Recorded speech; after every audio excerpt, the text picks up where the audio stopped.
Hello? Hello? Hello, doctor? Hello, doctor.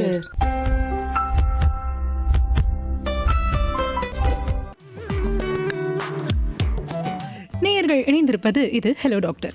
இன்றைக்கு hello டாக்டர்ல யார் கூட நம்ம பேச போறோம்னு பார்த்தீங்கன்னாக்கா, மருந்துகளின் பக்க விளைவுகளை கையாள்வது குறித்து மருந்தியல் நிபுணர் டாக்டர் புகழேந்தன் தங்கராஜுடனான நேர்முகம் தான் நம்ம இன்னைக்கு வந்து பார்க்க போறோம். நம்ம கூட நம்மளுடைய டாக்டர் இணைந்திருக்காங்க. வணக்கம் டாக்டர். வணக்கம்மா.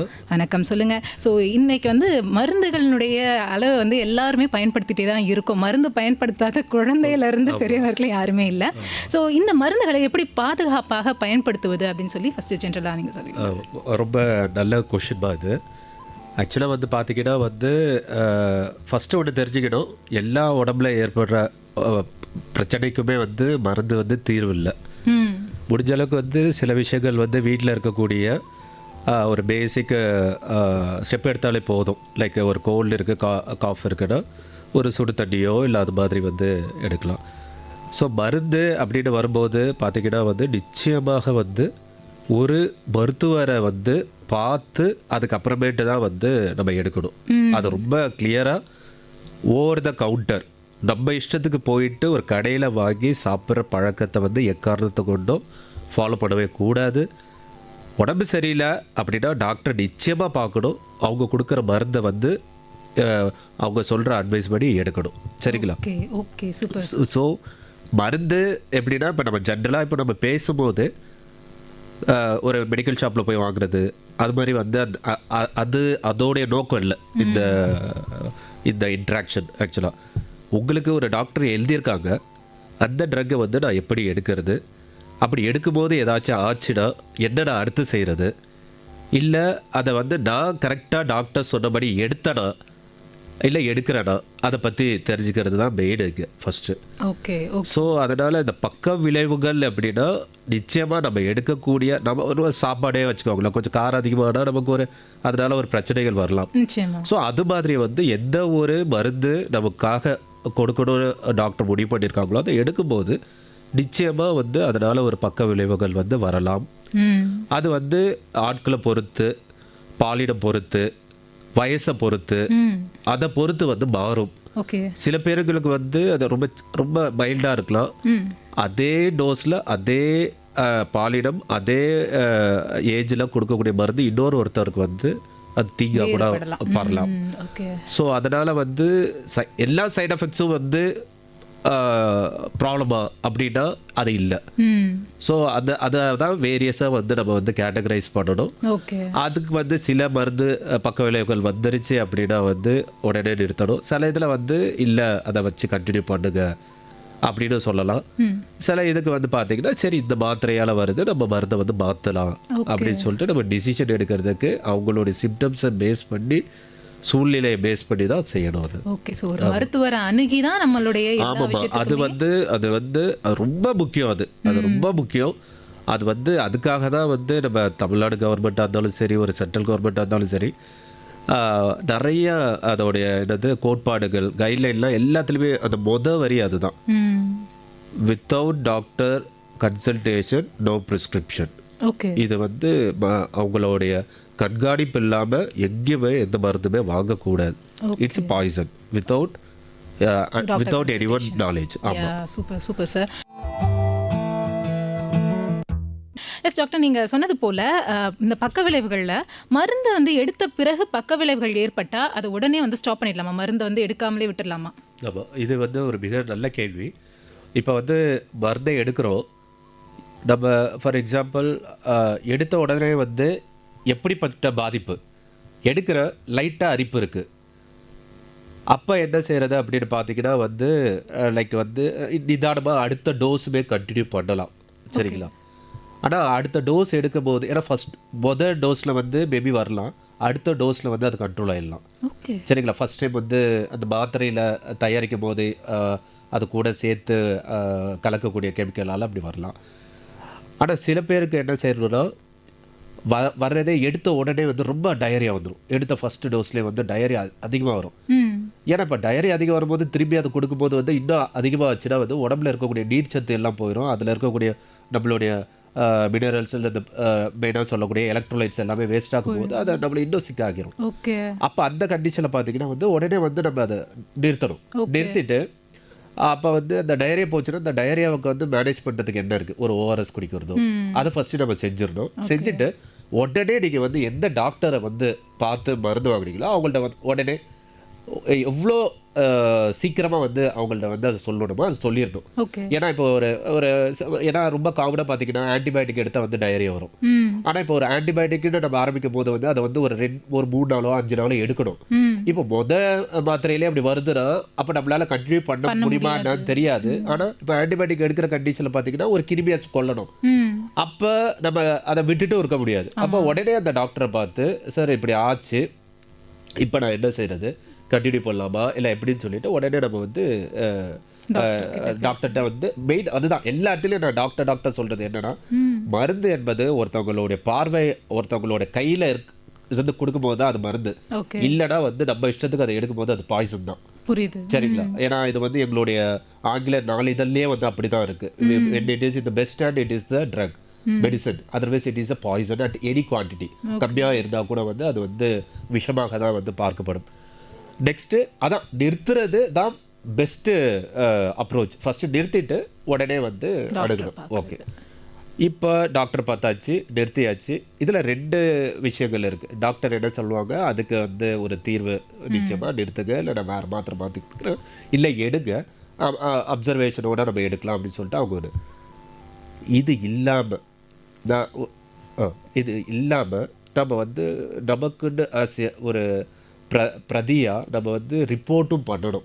அதை நம்ம டாக்டர்கிட்ட ரிப்போர்ட் பண்ணிட்டோம், அது ப்ராப்பரா டாக்டர் வந்து கவர்மெண்ட்டுக்கு வந்து ரிப்போர்ட் பண்ணணும். இது இந்த மாத்திரையால ஏற்படக்கூடிய சைடு எஃபெக்ட் தான் இருந்தாலும் ரிப்போர்ட் பண்ணணும். புரியுது. சரிங்களா? எதுக்காகனா ஒருத்தவனுக்கு இந்த மாத்திரைனால 1% தான் அந்த பக்க விளைவுகள் வருதுன்னா அந்த ஏரியாவில் வந்து மேபி 5-6% கூட வரலாம். அப்படி வந்ததுன்னா அந்த மாத்திரை அந்த ஏரியாவில் ஏதோ ப்ராப்ளம் தான் கொடுக்குது, ஒரு சிக்னல் நமக்கு கிடைக்கும். அப்போ வந்து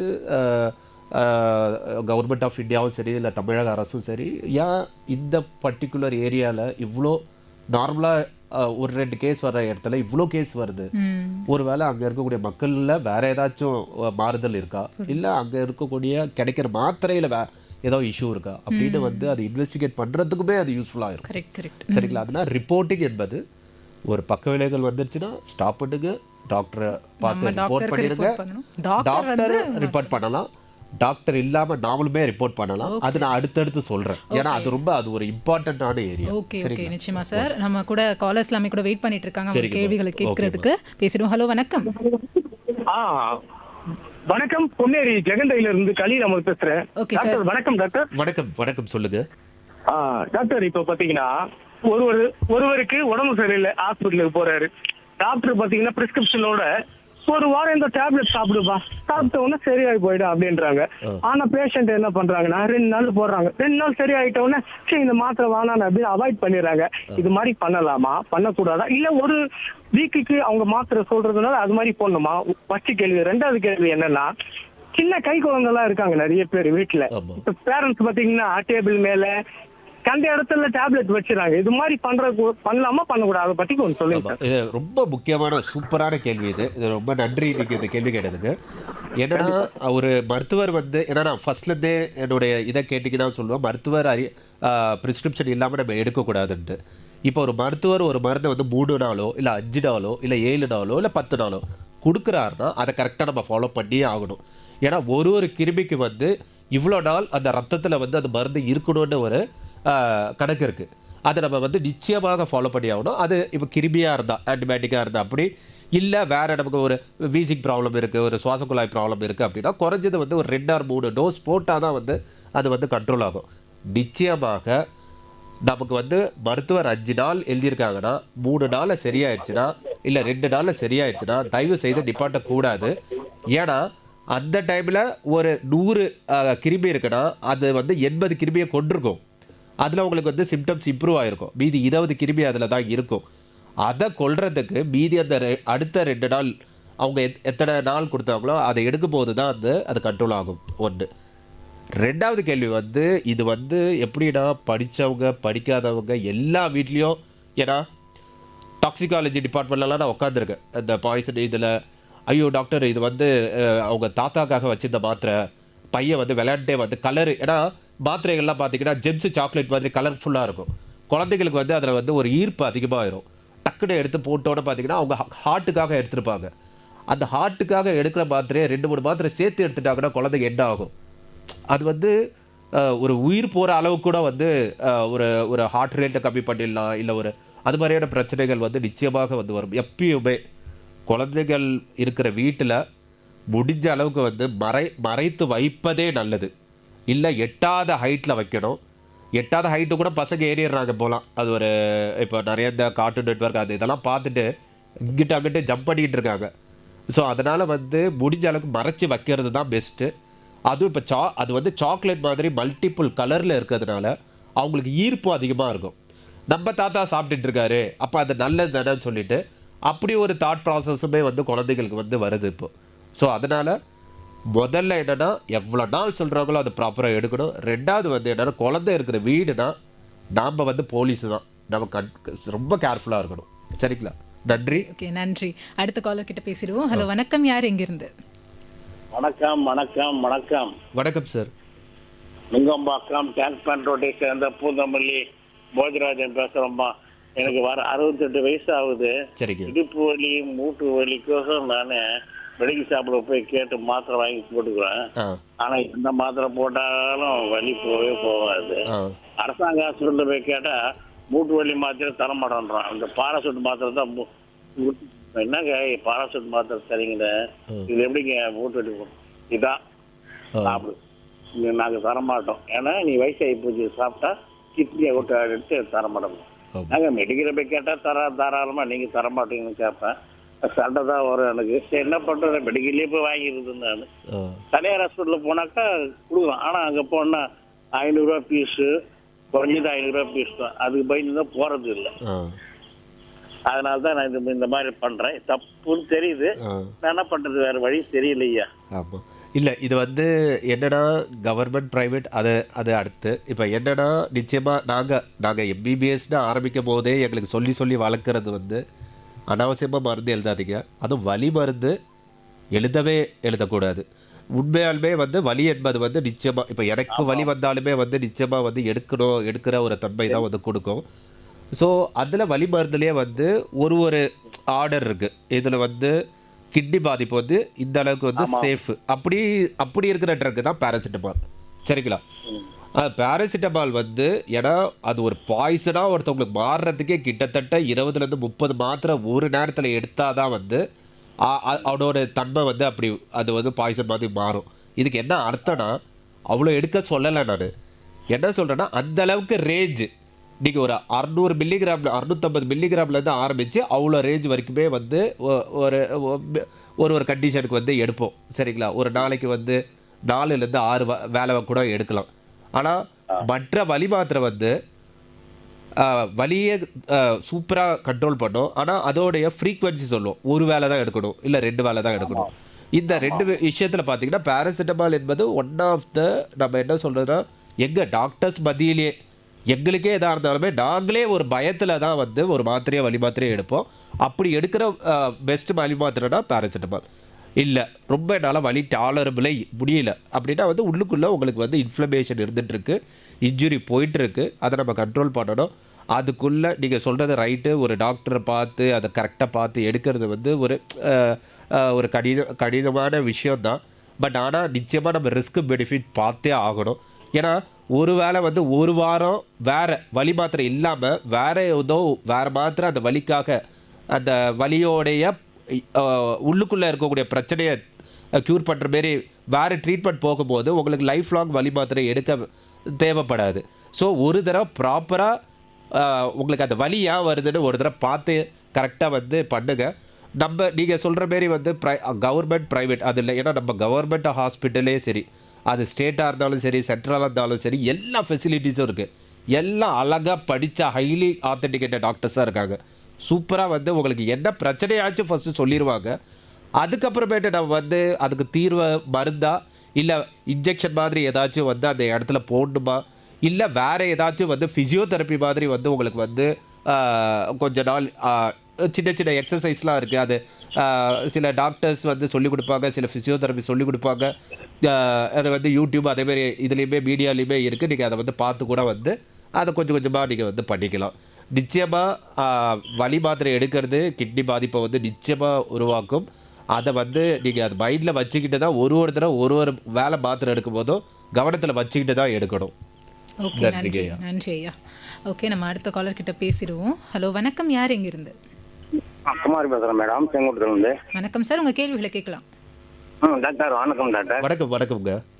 இப்போ வந்து பாத்தீங்கன்னா சின்ன குழந்தைங்களுக்கு தெரியாம மாத்திரை போட்டு இப்போ இது பண்ணி தான் செஞ்சுக்கிறாங்க. இப்போ பெரியவங்கள என்ன பண்றாங்கன்னா, இப்போ வந்து பக்க இதுக்கு போயிட்டு இப்போ என் நண்பர் ஒருத்தர் என்ன பண்ணா அதே மாதிரி பக்க இதுக்கு ஹாஸ்பிட்டலுக்கு போனாங்க சார்.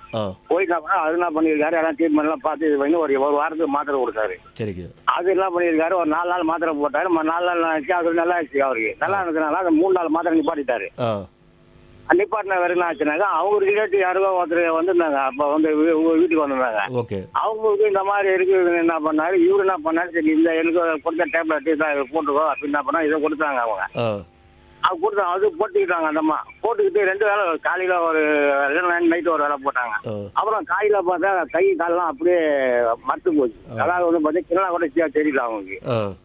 அது மாதிரி இதாகி போச்சு. இதை கொஞ்சம் அது கொஞ்சம் விளக்கமா சொல்லுங்க. இப்போ ஒருத்தர் எழுத்துற டேப்லெட் அடுத்த ஆளுக்கு கொடுக்கலாமா, கொடுக்குறாங்க? இது வந்து ரொம்ப பிடிச்ச கேள்வி எனக்கு. ஏன்னா ஒருத்தவங்க மெனக்கிட்டு போயிட்டு டாக்டர் போயிட்டு பிரைவேட்டாவோ இல்லை கவர்மெண்ட்டாவோ போய் பார்த்து ஒரு ப்ரிஸ்கிரிப்ஷன் வாங்கிட்டு வந்திருப்பாங்க. 10 நாளைக்கோ இல்லை 5 நாளைக்கோ மாத்திரை. சரிங்களா? கூட நம்மளோட நண்பர்களோ இல்லை வீட்டுக்கு வர்றவங்களோ இதே மாதிரியே பிரச்சனையை சொல்லுவாங்க. நமக்கு உனக்கு எப்படி இருக்கோ அதே தான்ப்பா எனக்கும் இருக்குது அப்படின்னு சொல்லுவாங்க. உடனே இந்த மாத்திரை போட்டங்க சூப்பராக எனக்கு கேட்டது, இதே நீங்கள் எடுத்துக்கோங்க அப்படின்னு சொல்லிட்டு இதுதான் வந்து நிறைய இந்த சைடு எஃபெக்ட் பக்க விளைவுகள் வர்றதுக்கு மெயின் காரணமே.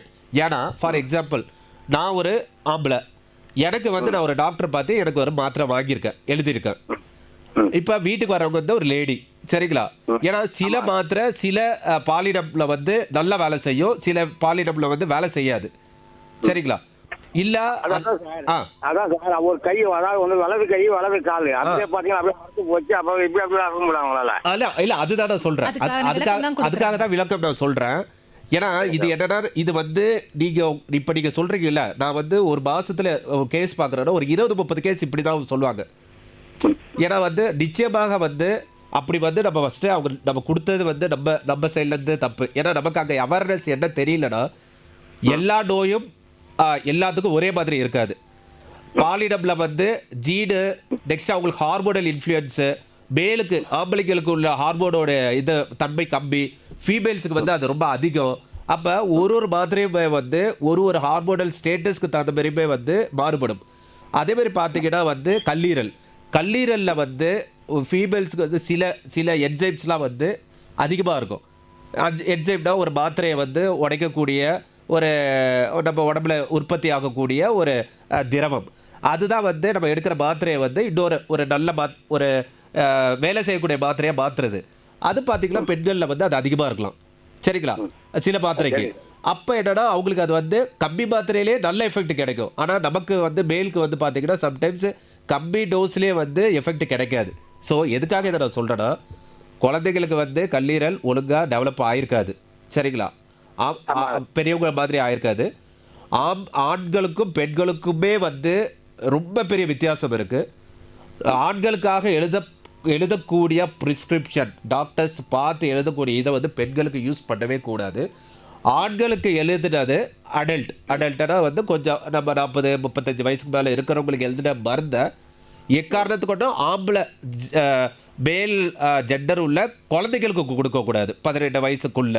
ஸோ இப்படிலாம் வந்து ஒரு மாத்திரைக்கும் ஒரு தன்மை இருக்குது. அதனால தான் நான் முதல்ல ஆரம்பிக்கும் போதே சொன்னால் பக்க விளைவுகள் சொல்கிறத விட ப்ரிஸ்கிரிப்ஷன் ஒரு டாக்டரை பார்த்து எழுதுனது வந்து அது நமக்குள்ளது தான், பர்சனல். ஒருத்தவருக்கு எழுதுனாங்கன்னா அது அவங்களுக்கு மட்டும்தான். சரிங்களா? இதை வந்து நம்ம வந்து மைண்டில் ஏற்றிக்கணும். இதை வந்து இந்த அவேர்னஸை வந்து நம்ம வந்து எல்லாத்துக்குமே வந்து பரவணும். இது வந்து ஏன் சார், இது வந்து ஏன் சொல்றேன்னா, இந்த மாத்திரை அவர் வந்து கொடுத்ததுனால அவருடைய வீட்டுக்காரர் வந்து பாத்தீங்கன்னா ஒரே பிரச்சனை ஆகி போச்சு சார். ஓகே. ஆமா, அதாவது ஆமா சார், அதனால அடிக்கடி ஆகி போச்சு சார். இல்ல நிச்சயமாக இது வந்து நாங்க அதுதான் நான் சொல்றேன்ல, இது வந்து கொஞ்சம் விளக்கமா வந்து மக்களுக்கு சொல்லுங்க சார். இல்ல அதுக்காக தான் இப்ப நீங்க கேட்கும் போது இப்ப இதை யாரெல்லாம் கவனிக்கிறாங்களோ அவங்களுக்கு இப்ப தெரிஞ்சிருக்கும் எதை வந்து யாருக்கு கொடுக்கணும், யாருக்கு கொடுத்ததை யாருக்கு கொடுக்க கூடாது அப்படின்ட்டு. இது மாதிரியான ஒரு சின்ன ஒரு விழிப்புணர்வு தான் இந்த ஆல் இண்டியா ரேடியோவோட இந்த நிகழ்ச்சியோட நோக்கமே. அதாங்கய்யா. ஓகே சார், நன்றி சார். நன்றி. ஓகே, எஸ், நீங்கள் சொன்னது போல் நம்ம ஒருத்தவங்க ஒரு பாடி கண்டிஷன் இன்னொரு பாடி கண்டிஷனுக்கு மாற்றுப்படும். அது வயசு, குழந்தைகள் அப்படி இப்படின்ட்டு எல்லா வகையிலுமே வந்து வித்தியாசம் வந்து இருக்குது அப்படின்னு சொல்லியிருக்கீங்க. ஸோ இது மிகப்பெரிய ஒரு அவேர்னஸாக இருக்குது.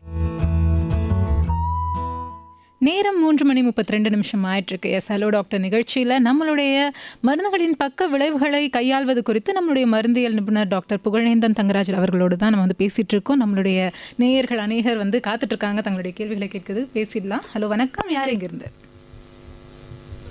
வணக்கம். ஹலோ. ஹலோ.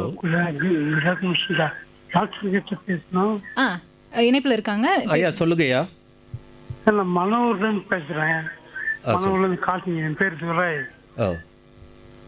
ஐயா வணக்கம். வணக்கம் சார் டாக்டர். எனக்கு 20 வயசு ஆயிடுச்சு. ஒரு சைடு ஸ்ட்ரோக் ஆயிடுச்சு. லெஃப்ட் சைடில். அவர் டாக்டர் கேட்குதுங்களா? கேட்குதுங்கய்யா, கேட்குதுங்க, எனக்கு நல்லா கேட்குது, சொல்லுங்க. ஒரு சைடு லெஃப்ட் சைடு கை கால் விழுந்துருச்சு. அப்போ கொஞ்சம் ஹேண்ட் வச்சு ஃபுல்லாக வாக் பண்ணிட்டு தான் வரேன். கொஞ்சம் நார்மல் ஆகாதுங்களா? 7-8 வருஷம் ஆயிடுச்சு எனக்கு. டேப்லெட் இதுக்கு ஒன்றும் எடுக்கல. என்ன பண்ணலாம் டாக்டர்? ஐயா ஃபஸ்ட்டு வந்து இப்போ வந்து உங்களுக்கு ஒரு ஸ்ட்ரோக் வந்துருச்சு, சரிங்களா? நம்ம வந்து ஸ்ட்ரோக் வந்தவங்களுக்கு அப்புறமேட்டு பார்த்தீங்கன்னா எப்படியுமே வந்து உங்களுக்கு ஸ்ட்ரோக் வரும்போது எங்கேயாச்சும் ஹாஸ்பிட்டல் அட்மிட் ஆகி உங்களை வந்து மயக்க கட்சி விழுந்து 8 ஹவர்ஸ் அப்படியே இருந்துட்டீங்க. 8 மணி நேரம் பொறுத்தது ஹாஸ்பிட்டல். சரிங்கய்யா. அதான் இப்போ டினால தான் ஆமா ஆமா, அதுதான் ஒரு குறிப்பிட்ட விண்டோ பீரியட் சொல்லுவோம், அதுக்குள்ள நீங்க போயிரு கொஞ்சம் நார்மலா இருக்கும். ஆமா. இல்லைங்க, இப்போ வந்து ஒன்ஸ் ரொம்ப லேட் ஆகி ஹாஸ்பிட்டல் போயிட்டு ஒரு கை கால் வரல அப்படின்னா அதுக்கு இப்போதைக்கு பார்த்தீங்க அப்படின்னா அதை வந்து ஃபிசியோதெரப்பி மூலியமா பண்ணி கொஞ்சம் பவர் ஏற்ற முடியும். 3 வருஷம் ஆமா, அவ்வளோதான். அதுதான் உங்களுக்கு வந்து பண்ணவே முடியும். ஏன்னா அதுலேருந்து இப்போ வரைக்கும் வந்து நம்ம மருத்துவ ஃபீல்டில் துறையில் வந்து டோட்டலாக அதை வந்து இது பண்ணுற கண்டிஷன் இல்லை இப்போதைக்கு நம்மள்கிட்ட. ஃபிசியோதெரப்பி பண்ணும்போது வெரி குட் பண்ணி பார்த்துட்டு ஒன்றும் எனக்கு இம்ப்ரூவ்மெண்ட் கிடையாது. இல்லை, நீங்கள் இப்போ நடக்கிறீங்க, லைட்டாக நடக்கிறீங்க, கஷ்டப்பட்டு நடக்கிறீங்கன்னா அதுவே மிகப்பெரிய நடக்கிறேன். Okay okay. 1 கிலோமீட்டர் நடக்கு. ஐயோ, நீங்கள் இந்த ஏஜில் 1 கிலோமீட்டர் என்பது ஒரு மிகப்பெரிய வெற்றி என்னை பொறுத்த வரைக்கும், சரிங்களா? இது மிகப்பெரிய வெற்றி. நீங்க ரொம்பவே நல்லா பண்றீங்க, எதை பத்தி கவலைப்பட தேவையில்ல. நீங்க வந்து ஏன்னா இப்ப எதுவும் மாத்திரை எடுக்கலன்னு சொல்றது வந்து கொஞ்சம் நீங்க பக்கத்துல ஆரம்ப சுகாதார மையமோ இல்ல பக்கத்துல ஏதோ ஒரு ஹாஸ்பிட்டலை பார்த்து கொஞ்சம் மாத்திரை, ஏன்னா மாத்திரையோட மெயின் அதுக்குதான் நான் சொல்றேன். ஏன்னா இப்ப நீங்க நடக்கிறீங்க, உங்களால வந்து இந்த ஏஜ்ல வந்து 1 கிலோமீட்டர் வந்து காலையில 1/2 மணி நேரம், சாயந்தரம் 1/2 மணி நேரம், நைட்டு 1/2 மணி நேரம் நடக்கிறீங்கன்னா அது ஒரு மிகப்பெரிய விஷயம். நீங்கள் வெறும் ஒரு பக்கத்தில் இருக்கக்கூடிய ஒரு நல்ல ஒரு நான் என்ன ரொம்ப பெரிய இது கூட வேண்டாம், ஒரு கவர்மெண்ட் ஹாஸ்பிட்டல், ஒரு ஆரம்ப சுகாதார மையம் போனீங்கன்னா கூட உங்களுக்கு அழகாக அந்த நைட்டு நல்ல ஒரு ரெஸ்ட் எடுக்கிறதுக்கு தூங்குறதுக்கு நல்ல மாத்திரைகள்லாம் கொடுப்பாங்க. ஒன்று. 2வது என்ன அப்படின்னா, ஜென்ரலாக ஒருத்தவங்களுக்கு ஸ்ட்ரோக் வந்தவங்களுக்கு வந்து அதுக்கப்புறமேட்டு ஒரு குறிப்பிட்ட டைம் பீரியட் வரைக்கும் வந்து 2-3 மாத்திரை சேர்த்து கொடுப்போம் நம்ம. நீங்கள் ஆனால் எடுக்கலன்றீங்க, அட்லீஸ்ட் ஒரு மாத்திரை எடுக்கிற மாரியாச்சும் நீங்கள் வந்து, ஏன்னா அடுத்த ஸ்ட்ரோக் வராமல் தடுக்கிறதுக்காக, சரிங்களா? இப்போ 7 வருஷம் ஆயிடுச்சு.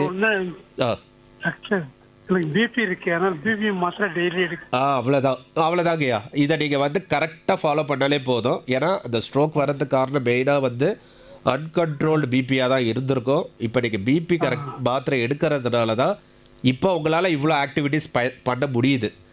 இப்போதைக்கு தூக்கத்துக்காக மட்டும் ஒரு தடவை இது வீட்டில் தனியாக நான் தான் போய் வந்து இருக்கேன். வீட்டு உள்ளே வீட்டெல்லாம் ஊருக்கு போனால் நான் தனியாக தான் இருக்கேன் வீட்டில். சரிங்கய்யா. அது இது கொஞ்சம் இன்னும் கொஞ்சம் இம்ப்ரூவ்மெண்ட் ஆகுமா தான்.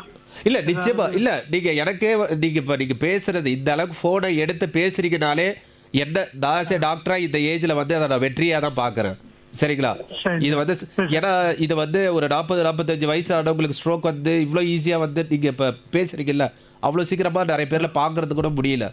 அதனால நீங்கள் என்னை பொறுத்த வரைக்கும் வந்து ரொம்ப நீங்கள் ஒரு பாசிட்டிவாக இருக்கீங்க. இப்போ தூக்கம் வரல சொல்கிறத மட்டும் அது விட்டுறாதீங்க. அதுக்கு வந்து தூக்கம் ஒரு 3 hour தான் தூங்குறேன். இல்லை அதுதான் அதுக்கு வந்து எப்படின்னா நம்ம அப்படிங்களா? சக்கரை எதுவும் இருக்குங்களா ஐயா? சக்கரை எதுவும் இருக்குங்களா? அதெல்லாம் கிடையாது இல்லைங்களா ஐயா? அப்போ நீங்கள் ஒரு தடவை என்னன்னா நீங்கள் தயவு செய்து திரும்பி ஒரு தடவை சுகரும் செக் பண்ணிக்கோங்க. அதே மாதிரி பார்த்தீங்கன்னா இப்போ தூக்க மாத்திரை அதே மாதிரி ஏதாச்சும் எழுதணும்னா மருத்துவரை பார்த்து அவங்க வந்து அசஸ் பண்ணிட்டு தான் எழுதுவாங்க உங்களுக்கு. ஸோ உங்களுக்கு 2 விஷயம் இப்போ ஏன்னா நீங்கள் சொல்கிற இந்த வளவலன்னு ஆகிறது பார்த்தீங்கன்னா சம்டைம்ஸ் வந்து உங்களுக்கு தெரியாமே வந்து சர்க்கரையோட அளவுகள் வந்து மேலே கீழே போகலாம். அதனால கூட இந்த பாதிப்பு வரலாம். நீங்கள் தயவு செய்து ஒரு தடவை ஒரு மருத்துவரை பார்த்துட்டு சுகர் டெஸ்ட் திரும்பி ஒரு தடவை ரிப்பீட் பண்ணுங்க. 2வது வந்து பார்த்தீங்கன்னா இந்த தூக்க சொல்லுங்கள். நிச்சயமாக இப்போ இருக்கக்கூடிய டாக்டர்ஸ் எல்லாமே வந்து தூக்கத்துக்காக அழகான மாத்திரை எழுதி கொடுக்குறாங்க. ஏன்னா கவர்மெண்ட் ஆஃப் இந்தியா நம்ம கவர்மெண்ட் ஆஃப் இந்தியாவும் சரி தமிழக அரசும் சரி ஏன்னா இப்போ இந்த தூக்கம் இல்லை மற்ற மன ரீதியாக உள்ள எல்லா ஒரு இதுக்குமே வந்து மாத்திரை அவைலபிலிட்டி இருக்கணும், எல்லாத்துக்கும் கிடைக்கணும் அப்படின்னு சொல்லிட்டு அதில் வந்து மிக தெளிவாக இருக்காங்க. முன்னா கூட வந்து 100 தரம் ப்ரிஸ்கிரிப்ஷன் எடுத்துகிட்டு போனால் அதில் அலோவ் பண்ண மாட்டாங்க, கொடுக்க மாட்டாங்க. இப்போலாம் அப்படிலாம் பிரச்சனை இல்லைங்கய்யா. சரிங்களா? கவலைப்படாதீங்க. எனக்கு ரொம்ப சந்தோஷம் நீங்கள் இந்த ஏஜில் எனக்கு கால் பண்ணி இன்னும் இப்படி நீங்கள் கால் பண்ணுற அளவுக்கு இருக்கீங்கனாலே நீங்கள் நல்ல இம்ப்ரூவ்டாக தான் இருக்கீங்கன்னு அர்த்தம். நன்றி டாக்டர். நீங்க சொன்னது போல இந்த மருந்துகள் வந்து எடுக்கிறத பத்தி அது குறிப்பா இப்ப தவறான நேரத்துல இப்ப காலையில சொல்லியிருப்பாங்க காலை மதியானம் நைட்டுன்னு சொல்லி நம்ம வந்து ஏதோ ஒரு ஞாபகத்துல இல்ல நம்ம குறிப்பா பெண்கள் வந்து என்ன பண்ணுவாங்கனாக்கா காலையில உணவே வந்து 12 மணிக்கு தான் சாப்பிடுவோம் அப்படின்னு சொல்லிட்டு இருப்பாங்க. ஸோ இந்த மாதிரி நேரங்கள்ல வந்து தவறான ஒரு இடைப்பட்ட நேரத்துல நம்ம மருந்துகள் எடுக்கும் பொழுது அது என்ன வகையில பாதிப்பை ஏற்படுத்துமா படுத்தாதா? இது வந்து ரொம்ப ஒரு டே டு டேல வந்து நடக்கக்கூடிய ஒரு பிரச்சனை ஆக்சுவலாக நிகழ்வு தான் இது. இது வந்து ரொம்ப ஒரு கூர்ந்து கவனிக்க வேண்டியது. ஏன்னா நம்ம நீங்கள் எந்த ஒரு மருத்துவருடைய ப்ரிஸ்கிரிப்ஷன் பார்த்தாலும் அதில் வந்து காலை மதியம் நைட்டு இரவு காலை மதியம் இரவு அப்படின்னு தெளிவாக அது எழுதிடுறாங்க. சரிங்களா? ஏன்னா ஒரு மருந்துக்கும் ஒரு மாத்திரைக்கும் இந்த டைமிங்ஸ் வந்து ரொம்ப ரொம்ப இம்பார்ட்டன்ட். சரிங்களா? ஏன்னா மாத்திரையிலே பார்த்தீங்கன்னா நம்ம மெடிக்கல் டெர்மினாலஜி குரோனோ ஃபார்மகாலஜின்னு சொல்லுவாங்க. குரோனோ ஃபார்மகாலஜினா நம்மளுடைய ஹார்மோன்ஸ் காலையில் எப்படி இருக்குது, விடிய காத்தால 6 மணிக்கு எப்படி இருக்குது, அது மதியம் எப்படி இருக்குது, இரவு எப்படி போகுது. ஸோ அது மாதிரி ஒரு மாத்திரையோட தன்மைக்கோட குரோனோ ஃபார்மகாலஜி அது வந்து ஒத்து போகும். சரிங்களா? ஸோ இது ஏதோ டாக்டர் வந்து ஒரு 8 மணி நேரம் கேப் இருக்கணும் அப்படிலாம் எழுதலை. சில மாத்திரை காலையில் தான் எடுக்கணும்னு சொல்கிறாங்கன்னா சில பிபி மாத்திரைலாம் ரொம்ப காலையில் எடுக்கணும்னா ஏன்னா உங்களுக்கு வந்து இந்த விடிய காலத்தில் 6 மணிலேருந்து உங்களுக்கு வந்து இந்த சிம்பத்தட்டிக் அவுட்ஃப்ளோ சொல்லுவாங்க. நம்மளோட பிபியோட ரத்த குழாயெல்லாம் வந்து ஒரு கரெக்டான ஒரு என்ன சொல்ல ஒரு ப்ரெஷரோடு வச்சுக்கிறதுக்கு அதுக்கு மூளையில் சில மாற்றங்கள்லாம் ஏற்படும். அதுதான் வந்து ரத்த குழாயில் வந்து பிரதிபலிக்கும். சரிங்களா? அதை டார்கெட் பண்ணி சில மாத்திரைகள் வரும். சரிங்களா? அதேமாதிரி பார்த்தீங்கன்னா வந்து வெறும் வயிற்றுல இதை கொடுக்கணும்னு சொல்லுவாங்க. இது தைராக்சின் மாத்திரை. ஏன்னா அதுவும் ஹார்மோனல். எதெல்லாம் ஹார்மோன் ரிலேட்டட் விஷயங்களோ அதோட டைமிங் பார்த்தீங்கன்னா காலையாக இருக்கும். நான் ஏன்னா இப்போ நமக்கு லட்சக்கணக்கில் மாத்திரை இருக்குது, நான் எல்லாத்தையும் சொல்ல முடியாது. ஸோ தயவு செய்து ஒரு டோஸ் மிஸ் பண்ணிட்டீங்கன்னா அது வந்து அந்த டோஸை வந்து எப்படியாச்சும் எடுக்க பார்த்துடணும். அது ஒன்று. ஆனால் இப்போ ஒரு நாளைக்கு ஒரு மாத்திரை 3 வேளை எடுக்கிறாங்கன்னா அந்த 8 மணி நேரம் கேப்பை வந்து கரெக்டாக வந்து நம்ம ஹேண்டில் பண்ணிடணும். கரெக்டாக காலையில் 8 மணினா அடுத்த டோஸ் வந்து 12 மணி 4 மணி நேரம் கேப்புனா அந்த அடுத்த 4 மணி நேரம் கேப்பு. ஆனால் இதில் கொஞ்சம் மிஸ் ஆயிடுது 4 மணி நேரம் இல்லை அப்படின்னாலும் எடுத்துருங்க. எடுத்ததுலேருந்து அந்த 4 மணி நேரம் கேப்பை ஹேண்டில் பண்ணிடணும். இதை வந்து எப்படின்னா இது ரொம்ப கிரிட்டிக்கலாக ஏன்னா நம்ம எஜுகேஷனும் ரொம்ப இம்பார்ட்டன்ட் இதில். ஏன்னா எப்பயுமே ஒரு மாத்திரை நம்ம எழுதி கொடுக்கும் போது வந்து ஐஇசின்னு சொல்லுவோம். ஐஇசினா வந்து இன்ஃபர்மேஷன் தான் அந்த மருந்தோடைய தகவல்கள் தெரிவிக்கிறது. இ ஃபார் எஜுகேஷன், இந்த மாத்திரையை எப்படி எடுத்துக்கணும், எந்த டைம்ல எடுத்துக்கணும், எது கூட எடுக்கணும் அப்படின்னு வந்து சொல்றது இ எஜுகேஷன். சி ஃபார் வந்து கவுன்சிலிங். சரிங்களா, எஜுகேட் பண்ணிட்டு கவுன்சில் வேற பண்ணணும். நம்ம வந்து இதை வந்து நீங்க இப்படி சப்போஸ் மிஸ் பண்ணிட்டீங்கன்னா இதை வந்து இப்படி எடுங்க, இவ்வளோ நேரத்துக்குள்ள எடுங்க. ஏன்னா இப்போ கருத்தரை மாத்திரைலாம் இருக்கு. ஏன்னா அது ரொம்ப, ஏன்னா நம்ம அந்த மாத்திரையோடைய 28 நாள் எடுக்க சொல்லுவாங்க. அந்த 28 நாள் கரெக்டாக ஒரு டைம்ல தான் எடுக்கணும். அதில் வந்து ஏன்னா பெரிய கைட்லைன்லாம் இருக்கு. இப்போ வந்து ஒரு மாத்திரை மிஸ் பண்ணிட்டேன்னா அதை எத்தனை மணி நேரத்துக்குள்ளே எடுக்கணும், இமீடியட்டாக எடுக்கணும். அதே வந்து ஒரு 2 மாத்திரை 3 மாத்திரை மிஸ் பண்ணிட்டேன்னா, இல்லை மாத்திரை மிஸ் பண்ணி 2-3 நாள் ஆயிடுச்சுன்னா அப்படின்னு சொல்லிட்டு ஒரு லெவலுக்குமே வந்து ஒரு கட்டுப்பாடு இருக்கு. இதுக்கு என்ன அர்த்தம்னா, அந்த மாத்திரை சில மாத்திரை வந்து ரத்தத்தில் அது இருந்துக்கிட்டே இருக்கணும். இப்போ இந்த ஹார்மோனல் மாத்திரை அதில் நீங்கள் வந்து 2 நாள் கேப் விட்டிங்கன்னா ஹார்மோனல் இது இருக்காது, முட்டை அதை வந்து தடுக்கணும். இப்போ ஒரு கருத்தரிப்பு மாத்திரை, கருத்தரிப்பு இல்லை, கான்ட்ரசெப்டிவ் பில். சரிங்களா, கான்ட்ரசெப்டிவ் பில் இந்த ஓசிபி சொல்கிறாங்களே 28 நாளைக்கு, அதெல்லாம் பார்த்தீங்கன்னா கரெக்டாக டைமில் இருக்கணும். ஸோ அதனால் டைம் என்பது வந்து மிக மிக முக்கியம். முடிஞ்ச அளவுக்கு வந்து இனிஷியலாக கஷ்டமாக இருக்கும். இன்னொன்று பார்த்தீங்கன்னா, சரி இப்போ நான் புதுசாக எனக்கு ஒரு பிபி வந்துருச்சு, நான் எடுக்க ஆரம்பிச்சிட்டேன். ஆனால் இப்போ கொஞ்சம் வயசானவங்களுக்குலாம் வந்து மறதியும் ஒன் ஆஃப் த ப்ராப்ளமாக இருக்கும். அது வந்து எப்பயுமே வந்து பீடியாட்ரிக்கு ஜீடியாட்ரிக்கு வந்து 2 சைடில் வந்து தாங்கணும். நம்ம நமக்கு வந்து அது ரொம்ப கேர்ஃபுல்லாக ஹேண்டில் பண்ணக்கூடிய ஏஜ். அவங்களுக்கு என்னன்னா நிறைய மாத்திரை எடுப்பாங்க, மறதியும் இருக்கும். அப்போ வந்து இந்த பிரச்சனைகள்லாம் வந்து அதிகமாக இருக்கும். ஸோ அந்த சொல்கிறேன்ல ஐஇசி, இந்த கவுன்சிலிங் மேட்டர் இங்கே தான் வரும். அதனால தான் ஆமாம் அதில் வந்து இந்த பெற்றோர் நம்ம என்னோட அப்பாவாக இருந்தால் நான் வந்து I have to be taker. ஏன்னா நானோ இல்லை என்னோட பையனுக்கோ சொல்லி நான் வளர்க்கணும். இது மாதிரி தாத்தா இதை எடுக்கிறாரா, கரெக்டாக இதை எடுக்கிறாரா பார்த்துக்கோ அப்படின்னு சொல்லி. ஏன்னா எல்லாருமே மானிட்டர் பண்ணி தான் ஆகணும். சரிங்களா? ஓகே. ஸோ அதே போல் இன்னொரு கேள்வி இருக்கு. இப்போ பகலில் அதிகாலையில் வந்து வெறும் வயிற்றுல வந்து யூஸ்வலாக சாப்பிட்றதே ரொம்ப காரமாக ஸ்பைஸாக மாதிரிலாம் சாப்பிடக்கூடாது, வயிறு புண்ணாக்கும். ஆனால் நிறைய மாத்திரைகள் வந்து நீங்கள் சொன்னது போல் ஹார்மோனல் பேலன்ஸ் அதை தாண்டி சில மாத்திரைகள் இப்போ பேண்டி அது போலலாம் வயிற்று சம்மந்தப்பட்ட மாத்திரைகள்லாம் வந்து அதிகாலை வெறும் வயிற்றுல வந்து அதை எடுத்துக்கிறோம். அது பாதிப்பு இது வந்து இல்லைம்மா, அது வந்து அதுதான். இப்போ வந்து மாத்திரை நம்ம எடுக்கிறோம், அந்த மாத்திரையில் வந்து எப்பயுமே நம்ம ஏதாச்சும் ஒன்று வெளியிலேருந்து எடுக்கிறோம்னா சாப்பாடுக்கு முன்னாடியா பின்னாடியா, இந்த ஃபர்ஸ்ட் கேள்வி வந்து நமக்கும் வரணும், இல்லை டாக்டருமே சொல்லிடுவாங்க இதை சாப்பாடுக்கு முன்னாடி எடுக்க, சாப்பாடுக்கு பின்னாடி எடுக்கன்ட்டு. சாப்பாடுக்கு முன்னாடி எடுக்கணும் அப்படின்னு சொல்கிறது பார்த்தீங்கன்னா, நம்மளுடைய ஒரு நோய்க்கும், இப்போ நீங்கள் சொன்னீங்க பேண்டின்னு ஒரு எக்ஸாம்பிள் சொன்னதுனால நான் சொல்கிறேன். அது வந்து கேஸ்ட்ரைட்டிஸை கம்மி பண்ணுறதுக்காக உள்ள எடுக்கிற மாத்திரை. அதை வந்து ஏன்னா நம்ம இப்போ எடுக்கிறோம், அதை சாப்பாடுக்கு முன்னாடி எடுக்கணும். ஏன்னா சாப்பிட ஆரம்பித்த பிறகு வந்து உடம்புல வந்து வயிற்றுல வந்து ஆசிட் உமிழம் வந்து நிறைய சுரக்கும். அது சுரக்கிறத கண்ட்ரோல் பண்ணுறது தான் இதோட வேலை. அப்போ என்னன்னா, இது அரை மணி நேரத்துக்கு சாப்பாடுக்கு முன்னாடி எடுத்துட்டு சாப்பாடை சாப்பிடும் போது அது சுரக்கிற டைமில் வந்து அதை கண்ட்ரோல் பண்ணும். ஸோ இதுதான் வந்து ஏன்னா என்ன நம்மளுடைய ஆசை, அதுக்கு தகுந்த மாதிரி தான் வந்து இந்த அடுத்தது என்னது பார்த்தீங்கன்னா தைராக்சின் மாத்திரை. தைராக்சின் மாத்திரையும் நம்ம வந்து ஹார்மோனல் நான் சொன்ன ஒன் ஆஃப் த பாயிண்ட். அதுவே வந்து நம்ம வந்து எம்டி ஸ்டொமக்கில் தான் எடுக்கணும். சில மாத்திரைகள் ஃபார் எக்ஸாம்பிள் ஃபீமேலாக இருக்கிறதுனால ரத்த சோகை ரொம்ப கம்மியாக இருக்கும். அது என்னன்னா மெயினாக என்ன சொல்லுவாங்கன்னா வெறும் வயிற்றுல எடுக்கன்னு சொல்லுவாங்க, அப்சார்ப்ஷன் அதிகமாக இருக்கும் அப்படின்ட்டு. ஆனால் அதில் கேஸ்ட்ரைட்டிஸ் ப்ராப்ளம் அதிகம். அதுக்காக என்ன சொல்லுவாங்கன்னா, நீங்கள் சாப்பிடுங்க, சாப்பிட்ட பிறகு அதுலேயே வந்து ஒரு ப்ரிப்பரேஷன் இல்லை, ஒரு ஃபார்முலேஷனாக வராது, 2-3 வரும். சில இது வந்து சாப்பாடுக்கு முன்னாடி எடுக்கிற மாதிரி வரும், சில இது சாப்பாடுக்கு பின்னாடி. இப்போ 90% நம்ம என்ன செய்கிறோன்னா, சாப்பாடு சாப்பிட்ட பிறகு தான் நம்ம எடுக்க சொல்லுவோம். ஏன்னா அவங்களுக்கு அந்த புண்ணு வர்ற தன்மை கம்மியாகும். அப்போ வந்து அவங்களுக்கு வந்து ஏன்னா எந்த ஒரு மாத்திரையாக இருந்தாலும் கம்ப்ளைண்ட்ஸ்னு ஒன்று சொல்லுவோம். கம்ப்ளைண்ட்ஸ்னா நான் இன்னைக்கு எடுத்தேன், எனக்கு ரொம்ப நல்லா இல்லை அப்படின்னு சொல்லிட்டாங்கன்னா அடுத்தடுத்து எடுக்க மாட்டாங்க. ஆனால் அவங்களுக்கு அந்த ஓகே நான் எடுத்தேன் இன்னைக்கு ஒன்றும் ஆகலை அப்படின்னா அவங்களுக்கு வந்து ஏன்னா இந்த ரத்தம் ஏற்றுற மாத்திரைலாம் பார்த்தீங்கன்னா ஒரு 3 மாதம் கண்டினியூஸாக எடுக்கணும். அதெல்லாம் பார்த்தீங்கன்னா சாப்பாடுக்கு அப்புறம் தான் எடுக்கணும். அதேமாதிரி சக்கரை மாத்திரை ரொம்ப முக்கியம். சில மாத்திரைகள் வந்து எது கணையத்தில் வேலை செய்தோ அது சாப்பாடுக்கு முன்னாடி எடுக்கணும். ஏன்னா அது எடுக்கும் போது சாப்பிட்ட போது அப்படியே இன்சுலின் குளுக்கோஸ் லெவல் அதிகமாகும். இன்சுலின்ல வந்து அது வந்து இன்சுலின் பேன்க்ரியாஸ்ல இருந்து சுரக்கும். ஸோ இதெல்லாம் அந்த டைமிங் எதுவுமே வந்து டைமிங் இல்லாமலாம் வந்து ஒரு கண்டுபிடிப்பே இல்லைம்மா. சரிங்களா? அதனால சில மாத்திரைகள் வெறும் வயிற்றுல சாப்பிடணும்னா அங்கே வந்து நீங்கள் எப்படி பிஃபோர் ஃபுட் அப்படின்னு அவங்க கரெக்டாக தெளிவாக எழுதிடுவாங்க B/F அதை நம்ம வந்து ஃபாலோ பண்ணி ஆகணும். மாற்றி நம்ம வந்து சாப்பிட்டு எடுத்துட்டேன் சார்னால கவலைப்படாதீங்க, அந்த ஒரு டோஸ் தான், பயப்பட வேண்டாம். அடுத்த நாள்லேருந்து கரெக்டாக எடுத்துக்கணும். ஓகே ஓகே சார், நம்மளுடைய காலர்ஸ்மே வெயிட் பண்ணிட்டு இருக்காங்க, நம்ம பேசிடுவோம். ஹலோ வணக்கம், யார் எங்கிருந்து? ஹலோ வணக்கங்கம்மா, நான் திருவள்ளூர்லேருந்து டெல்லி பேசுகிறேங்கம்மா. ஓகே சார், டாக்டர் நம்ம கிட்ட இருக்காங்க, கேள்வி கேளுங்க. ஐயா வணக்கம். வணக்கம் வணக்கம் ஐயா. வணக்கம். ஒன்றும் இல்லையா, ஒரு 2 நாளைக்கு முன்னாடி நான் படுத்துட்டு இருக்கப்போ பாம்பு வந்து படுத்துருந்துச்சு ஐயா தலைக்கு மேலே. சரிங்க.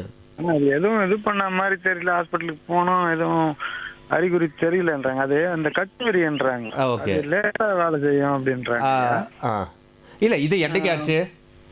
இது 3 நாள் ஆயிடுச்சுங்க ஐயா. 3 நாள். ஏன்னா ரெண்டு பாம்புக்குமே சொல்கிறேன். ஏன்னா இப்போ நம்ம வைப்பரோல கட்டுவிரியன்னா பார்த்தீங்கன்னா வந்து ரத்தம் உரையிற தன்மையை வந்து கம்மி பண்ணுறது ஆக்சுவலாக. இதெல்லாம் வந்து பார்த்தீங்கன்னா வந்து உங்களுக்கு இமீடியட்டாக தெரியும், லேட்டாலாம் எதுவுமே. இது இப்போ 2 சிம்டம்ஸ் கேட்டாங்க, அது மாதிரி எதுவும் இல்லை. அதுதான் நான் சொல்றேன். இப்ப என்னன்னா, இந்த மிகப்பெரிய பாய்சனா இருக்கக்கூடிய நாகப்பாம்பா இருந்தாலும் சரி, ஏன்னா அது வந்து நரம்பை வந்து பாதிக்கும். இல்ல இந்த கட்டுவிரியன் என்பது வந்து ரத்த குழாயில வந்து ரத்தம் உரையிற தன்மையை வந்து மேஜரா காமிக்கும். இது வந்து ஹீமோடாக்சிக்வாங்க. இது ரெண்டுமே வந்து உங்களுக்கு இந்நேரம் தெரிஞ்சிருக்கும். ஏன்னா 3 நாள் என்பது 72 மணி நேரத்துலலாம் நிச்சயமா நீங்க வந்து இந்த அளவுக்கு தெளிவாக பேச மாட்டீங்க. சரிங்களா? நீங்க பயப்பட வேண்டாம். இன்னொன்று என்னன்னா, உங்களுக்கு இன்னும் பயமா இருக்குன்னா ரத்தம் உரையிற டெஸ்ட் மட்டும் ஒன்று இருக்கும். சரிங்களா? கிளாட்டிங் டைம், ப்ரோத்ராமிட்டர், பிடிபிடி அப்படின்னு சொல்லிட்டு அது மட்டும் பண்ணிக்கோங்க. அது ரொம்ப கம்மி ரேட்டு தான். அது ஹாஸ்பிட்டல் ஆரம்ப சுகாதார மையத்தில் கூட நீங்க வந்து அது நான் கவர்மெண்ட் ஹாஸ்பிட்டலுக்கு அப்போ போயிட்டேன், அவங்க இது பண்ணாங்க, எடுத்து வச்சாங்க. உரையிலையா இல்ல டைம்ல கரெக்டா உரைஞ்சிருச்சா? இல்ல, அதாவது அவங்க அந்த இதுல வெளியில தான் வச்சாங்க. எதுவும் ப்ராப்ளம் இல்லைன்னு சொல்லியிருப்பாங்க. ஏன்னா வந்து அதுக்கெல்லாம் வந்து செகண்ட் சொல்லுவாங்க, ஒரு 10 செகண்டுக்குள்ள 7 செகண்டுக்குள்ள அப்படி அது நல்லா இருக்கும். அதை அவங்க பார்த்துருப்பாங்க. அதனாலதான் உங்களை எந்த கவலைப்படாதீங்கன்னு சொல்லிட்டு அனுப்பியிருப்பாங்க. ஆமாங்க, எதுவும் சிம்டம்ஸ் இருந்தா இல்ல இல்ல இல்ல 3 நாள் ஆயிடுச்சு. இல்ல 3 நாள் ஆயிடுச்சு. இன்னொன்று நான் சொல்லக்கூடிய 2 விஷப்பாம்புலையுமே வந்து இந்த டிலேடு இது இல்லை, லேட்டா கவனிக்கக்கூடிய இது இல்லை. உடனோட பார்த்தீங்கன்னா அவங்க என்ன உங்களுக்கு செய்யணுமோ அதை கரெக்டாக அழகாக செஞ்சுருக்காங்க. ஸோ அந்த மருத்துவர்களுக்குமே நன்றி, அந்த டீமுக்குமே நன்றி. நீங்களுமே வந்து கவலைப்பட தேவையில்லை. நன்றி. ஓகே, நம்ம அடுத்த கால கிட்ட பேசிடுவோம். ஹலோ வணக்கம், யார் எங்கிருந்து? ஹலோ வணக்கம், நான் ஜெனிட்டா ஃப்ரம் தாம்பரத்துலேருந்து கால் பண்ணுறேன் மேம். ஓகேம்மா, நீங்கள் கேள்விகளை கேட்கலாம், நம்ம டாக்டர் இருக்காங்க. ஹலோ அம்மா சொல்லுங்கம்மா. வணக்கம். Good evening sir. குட் ஈவினிங்மா, சொல்லுங்க சார். ஆக்சுவலாக நான் வந்து 3 இயர் கிட்டோட மதரு. சரிங்கம்மா. எனக்கு ஒரு டவுட் என்னன்னா, நம்ம இப்போ ஒரு பேபி குழந்தைக்கு வந்து ஃபீவர் லாஸ்ட் மந்த் வருதுன்னு சொல்லிட்டு நாங்கள் ஹாஸ்பிட்டலுக்கு கூட்டிட்டு போகிறோம். ஓகேம்மா. இப்போ அவங்க ஒரு ப்ரிஸ்கிரிப்ஷன் எழுதி கொடுக்குறாங்க, மெடிசின்ஸ் கொடுக்குறோம். நம்ம அதுக்கப்புறமா இப்போ நெக்ஸ்ட் மந்த் அதே மாதிரி ஒரு ஃபீவரிஷா இருந்தா அதே ப்ரிஸ்கிரிப்ஷனை வச்சே ஃபாலோ பண்ணிக்கலாமா, இல்லை திரும்பியும் டாக்டர்டே ஃபாலோ பண்ணணுமா? அப்போ இது வந்து ரொம்ப சூப்பரான கேள்வி. ஏன்னா வந்து பார்த்தீங்கன்னா நிறைய பேர் என்ன செய்கிறாங்கன்னா, அந்த பழைய ப்ரிஸ்கிரிப்ஷனே திரும்பி வந்து கிளினிக் இது மெடிக்கல் ஷாப்பில் காமிச்சு வாங்கிக்கிறாங்க. அதை நிச்சயமாக வந்து நீங்கள் அதை செய்யவே கூடாது. சரிங்களா?